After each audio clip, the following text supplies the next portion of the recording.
You have to get yourself in a position where you're making enough money. You don't know what to talk about, then you don't understand money. So go learn how money works. Go learn how a bank works. Go sit on YouTube for free. You don't have to pay 50 grand in 4 years like a university. Go sit on YouTube and understand money, banking, or the real estate market, any of it. Understand the last housing price crash, why it happened. Understand mortgage rates and how that's affected by interest rates. Understand it, and then go sit with someone else who understands it and talk about it. People should, even if they haven't got a penny in the world, should be going to these meetings about real estate, about investing, that especially if it's cheap, they should go. Just meet other people who at least have money. Have conversations about money. Talk about it. How are you going to get what you don't talk about?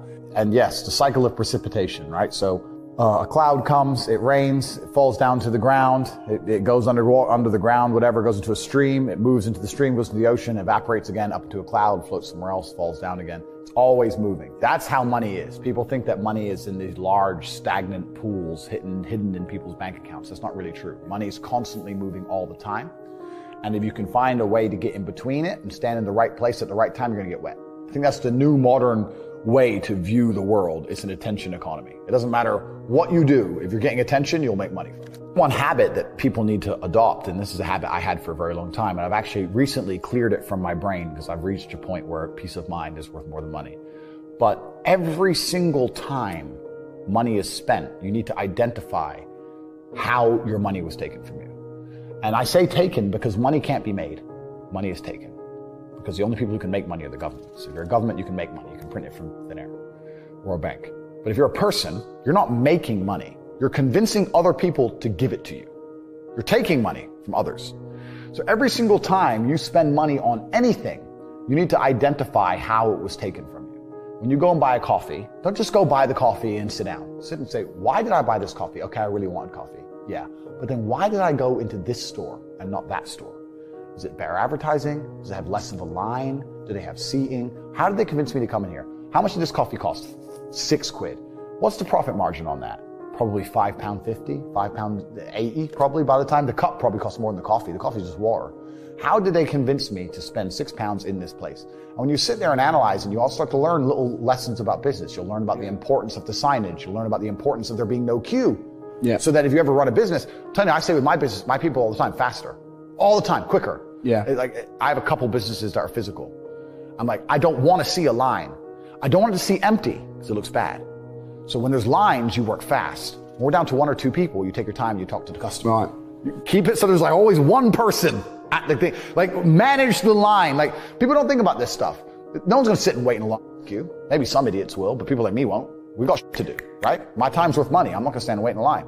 So you have to identify how your money is taken from you. If you start doing that with every single time you spend anything ever, you're going to start to identify business opportunities, and you're going to sit there and you're going to have coffee and you're going to go, you know what?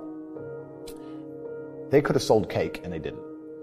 Could I outcompete this place? Let's imagine I had the money to start a coffee shop right next door. How would I outcompete them? Well, I'd have cake because they don't have cake. Also, most people in here are businessmen.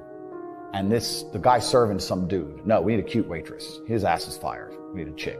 Put a chick here, put some cake in. Financial Times, there's business people in. People don't even think about this stuff.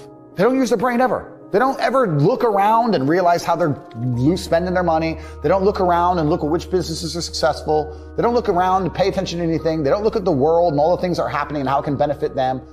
None of it. They don't look at any of it. They're too busy following the circus. This is why it's clown world. I was walking to college with a couple of my friends, and a Ferrari drove past. And I said, bro, you see that? And he goes, yeah, what about it? I said, doesn't that piss you off? I must be about 16. He goes, why?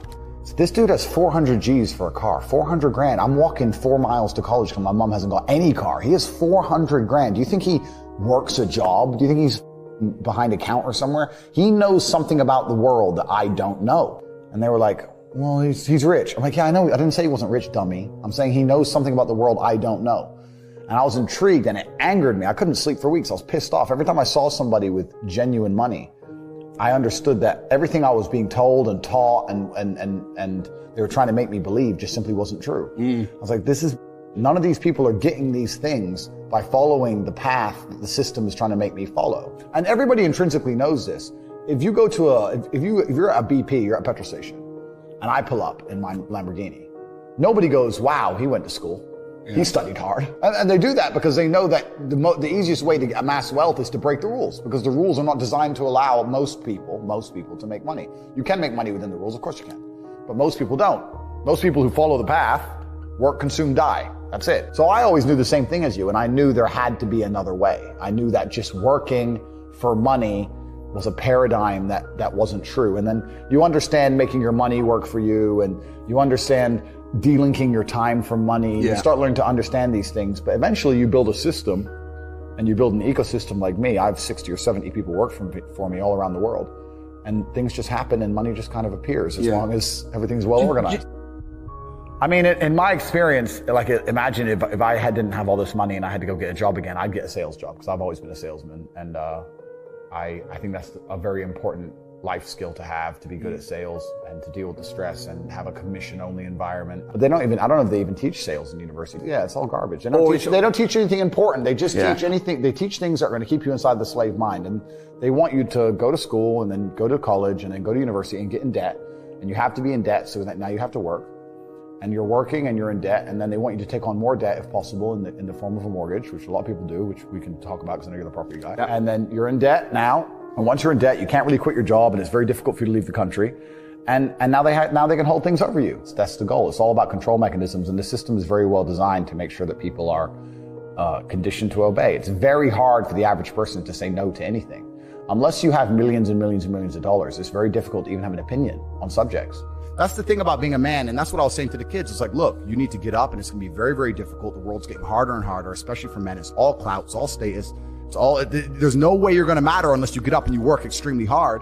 Should young men aspire to work very hard, have no criminal record, become multimillionaires, protect and provide for the women close to them, be sovereign so they can stand up and have their own points of view in face of cancellation, be able to not be mentally intimidated when they go on national TV and there's traps set up for them? Yeah, I believe that confident, strong men who stand up and protect and provide for women are a good thing for the world and a good force for the world. And I don't think that I put a magic spell on anybody. I think there's a whole bunch of men in the world who understands my value. And if men grow up to be like me, you're going to have a whole bunch of people with no criminal record, dedicated athletes, who protect and provide for the people close to them,